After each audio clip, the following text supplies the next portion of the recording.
Hello and welcome to World Civilizations 1, HI 101. This is a two-part course. It begins with the origins of civilization, and this semester will go all the way up into the Reformation. Part 2 of this course will pick up in the spring, go from the Reformation up until the present. I want to begin this week, before we get into the content of today's lecture, to talk a little bit about the structure of the course. Every week you will see on Blackboard the textbook readings. You'll see a lecture or lectures. Sometimes there might be some video links, as there are this first week, and some weeks will have professor's notes. When I post notes, it's to bring together all the different sources of information into one coherent picture, so it might be a good summary for you to look and piece together your readings with. So at the end of each week, you will have a quiz over this material. In addition to these weekly quizzes, there will be 3 exams in this course. One, when we finish classical civilizations. Then will be another later on, a midterm. And finally, there'll be a final exam at the end. The final exam will include some important content that will go back to the beginning of the class, but I will make those items very clear to you. Now, in addition to these quizzes and the exams, there will be 2 extended readings. An extended reading is a journal article or a book chapter that I will post that go deeper into the course material, and each of these will have a separate quiz. One will be due the week of the midterm, and the other one will be due at the end of the course. You will have a long amount of time to work on them, but please don't wait till the last minute, because they're each due when a exam is due as well. So just keep that in mind. The quizzes will be posted on the week that it's due, but you can do those at your leisure all the way up until the deadline. Just a note about each quiz and test and assessment in here. The weekly quizzes are due at midnight, the final day of the week. And as with all assessments in here, when you do them, you're really not allowed to have any helps with you. In other words, you can't have the notes open, you can't have your textbook open. So you are expected to read the material and to learn the material and then take the assessment on your own memory. So please keep that in mind. Now, in week 1, there are 2 videos that I posted. The links are there in the assignment page. And let me give you a little background to these. These videos are on the Neolithic Revolution, or the discovery of farming, one of the most important things in early civilization. And these videos are based on a professor in California named Jared Diamond, and he is trying to find in these videos the sources of inequality in the world. And he looks in these videos at one of the most important ideas. This is farming, as I said. Now, from your notes, you really need, from the notes that I had posted, you should really look at the changes that took place because of the Neolithic Revolution. Changes in terms of how people lived, population patterns, and the social systems of inequality that emerged out of the Neolithic Revolution. So the information about the Neolithic Revolution will really be found in the notes and in these 2 videos that you'll view. So moving ahead from the Neolithic Revolution, which is people learning to farm, people began to develop much better tools once they settled down and became farmers. And bronze was a very important metal in doing this. With the development of bronze tools, people began to develop large surpluses of food. And with these large surpluses, it freed up people to do other things.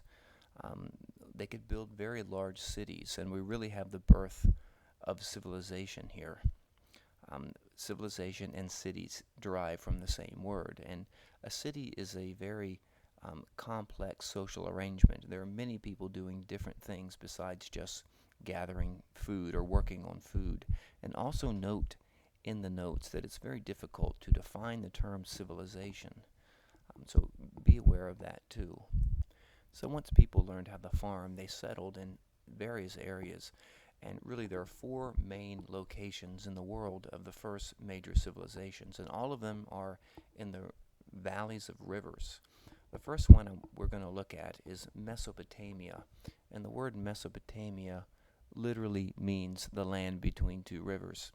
In fact, in the book of Genesis, we see that the Garden of Eden is situated in between these two rivers.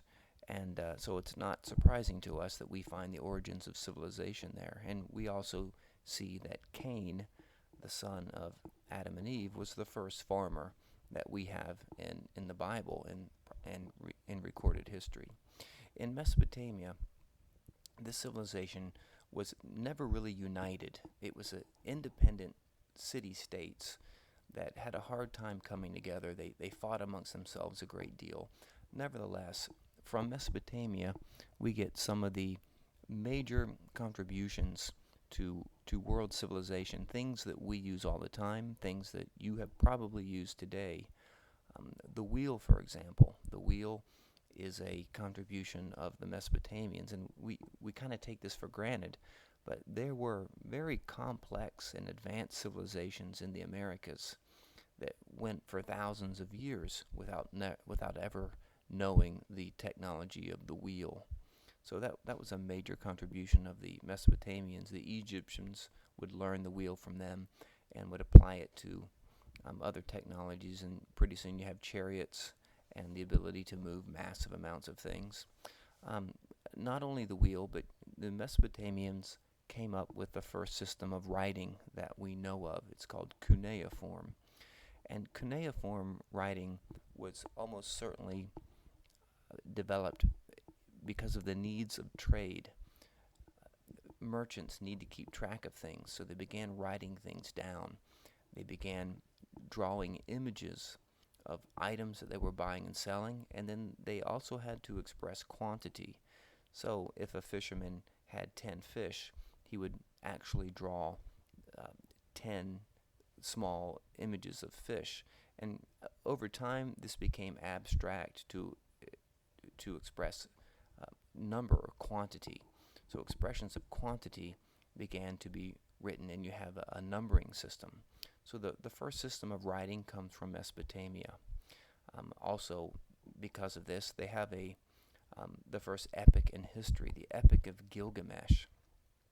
The Epic of Gilgamesh is a very interesting story. It's found on several stone tablets that have been unearthed, and it's the story of a king, Gilgamesh, and his friend Enkidu, who go out traveling and doing these great feats of strength and so forth, and then Gilgamesh's friend dies, and Gilgamesh begins to get more serious, and he wants to go out and find the meaning of life. And in his travels, he runs into a man who has saved animals in a large boat, and he goes further and he tries to find the secret of eternal life, and he at the end finds that he cannot get this because it has been taken from human beings by a deceptive snake who took the last branch from the tree, a tree of life, and took it to the bottom of the ocean. And Gilgamesh concludes with the sad thought that immortality is only for the gods, that human beings were not meant to be immortal. So the Mesopotamians had a rather bleak look on life, and as you'll see in the reading, there are reasons that historians have for trying to come up with why the Mesopotamians were one of the few civilizations in the ancient world that did not believe in an afterlife. They did believe in the supernatural, but they did not believe in an afterlife for human beings. So with the writing system comes the first written story that we have, which interestingly mentions a great flood. It's doubly interesting because Abraham came from this civilization, as I'll mention again in a second. Another contribution of the Mesopotamians is a numbering system that's based on units of 60. The Mesopotamians developed the first calendar, and in their divisions of time, you see the imprint of their numbering system today in our system. We have 60 seconds in a minute, 60 minutes in an hour, and this shows the impact that the Mesopotamians had. We still divide time up into units of 60. Now the Mesopotamians practiced some things that God was not pleased about. There were systems of sacrifices that probably involved human sacrifices. And another practice that developed in Mesopotamia was that in their temples for their gods, they were polytheists. In the temples, um, there was a lot of prostitution, and oftentimes a man would send his daughters to the temple to be used as prostitutes and could make money that way. And you begin to see why God called one man out of Mesopotamia. This man was Abraham. Abraham lived in a city in Mesopotamia called Ur, U-R. This is mentioned in the Bible.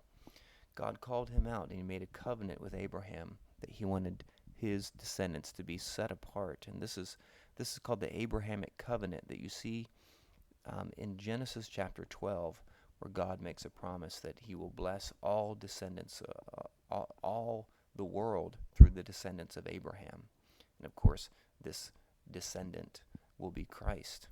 So Abraham was called out of Mesopotamia, and the Jewish race is born out of this, and an extremely important idea that God gives them that was unique in the ancient world, and this is monotheism. You don't really find monotheism around. You find a lot of polytheistic practices.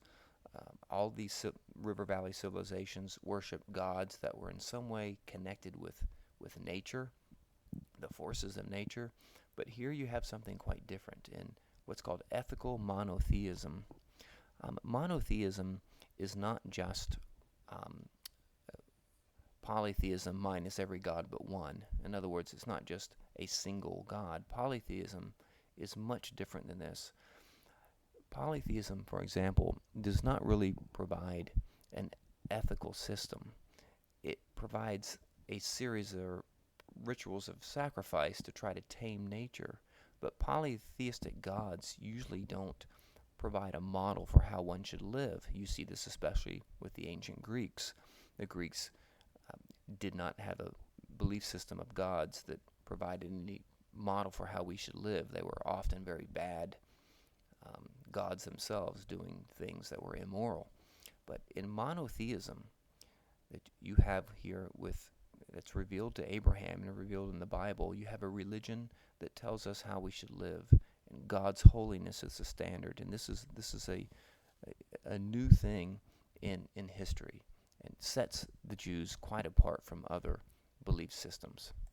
Now, Mesopotamia thrived for over 1,000 years as these independent city-states, and then from the north, one city began to dominate the others, conquer the others, and join them together in the world's first empire. This empire is called the Babylonian Empire.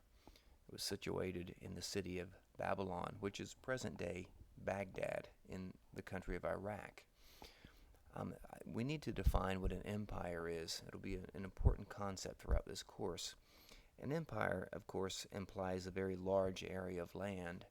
It's a large political structure that is put together through military conquest. In other words, there are people living in empires that would not choose to live there. They had been conquered. And that means empires are, by definition, quite diverse things. They're made up of people with different religious beliefs. They're made up of people with different ethnicities, different ideas about justice and right and wrong. So an empire is a very difficult thing to try to hold together. As you probably recall from your Old Testament classes, the Jews were conquered by several empires in the Old Testament, oftentimes as punishment for moving away from God's laws. It was used to discipline them, and the Jews were conquered by the Babylonians. So the Babylonians faced something that all empires have to deal with, and this is how to hold together these centrifugal forces that want to pull an empire apart. Some empires use terror and coercion. Some empires used a common forced religious code or attempt to unify them under a single religion. But what made the Babylonian Empire different, at least under the ruler by the name of Hammurabi, was they decided to unify their empire through the use of a common law. And this is called the Code of Hammurabi. Hammurabi becomes one of the most important lawgivers in history. In fact, if you go into the U.S. Congress today, into the chamber, above the top, they have the faces of the most important lawgivers carved all around the top of the chamber where our politicians make our laws. And the second person who's represented there is Hammurabi. The first, by the way, is Moses, who was given the Ten Commandments from God. So Hammurabi puts together this law code to hold this empire together. And what the code does is it gives a general understanding of civil law, but allows local people to continue their own customs. So it gives room for diversity, but the laws of business, the laws of trade, and the laws of social things are held together by this code. And Hammurabi had these laws carved into large stone pillars that were placed throughout the empire, so ignorance could never be an excuse. The law was there to be read. Writing down laws really helps people who are governed because it keeps politicians from just arbitrarily making up rules, and it also provides people with a defense. They can point to the laws and demand where they had gone wrong. Now, I want to mention one last thing about the Code of Hammurabi. This law took the idea of an eye for an eye to quite an extreme. This concept is if you fight somebody and you take their eye out, your punishment is that your eye is going to be taken out too as punishment. But Code of Hammurabi took this even further. If you built a building and the building fell down on somebody and crushed their son, then your punishment is that your son would be put to death. Or if you were a physician and you gave some type of herbal ointment to heal somebody's wife and she died, then your wife would be put to death. So it sounds rather cruel to us today, but this was the nature of the Code of Hammurabi. Also, the punishments in the Code of Hammurabi depended on your class that you were a member of. A member of the upper class, for example, if he was caught stealing, would be given a fine, but a member of the lower class or a servant caught stealing would have his hand cut off or amputated. For many people in the lower classes, the punishment of many crimes was simply death, but the higher you were up in the social hierarchy, the less severe the penalty was for a crime. And what this does, if you connect this with things that you read about the Neolithic Revolution, it takes the idea of social inequality and it enshrines it in law. In other words, you see with the beginning of agriculture that people developed a class system. Societies evolved layers of hierarchy and also patriarchy. A patriarchal system is a man-dominated society, and the Code of Hammurabi made it very clear that the father was the head of the household. So these ideas that came about through or during the Neolithic Revolution were reinforced by the Code of Hammurabi, and it made it look as if these social classes were natural, and it would disrupt civilization if these things were ignored. You can see on the lesson on Blackboard for week 1 a map of the extent of the Babylonian Empire, and you'll also see another empire there. This is the Assyrian Empire, another early empire in history.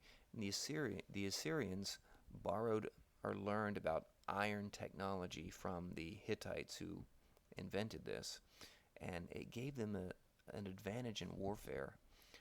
Iron against bronze usually shatters the bronze, so the soldiers who had iron were more supreme in battle, and the Assyrians used this to develop a society that had a reputation for being quite cruel. They, like most empires, they conquered others around them.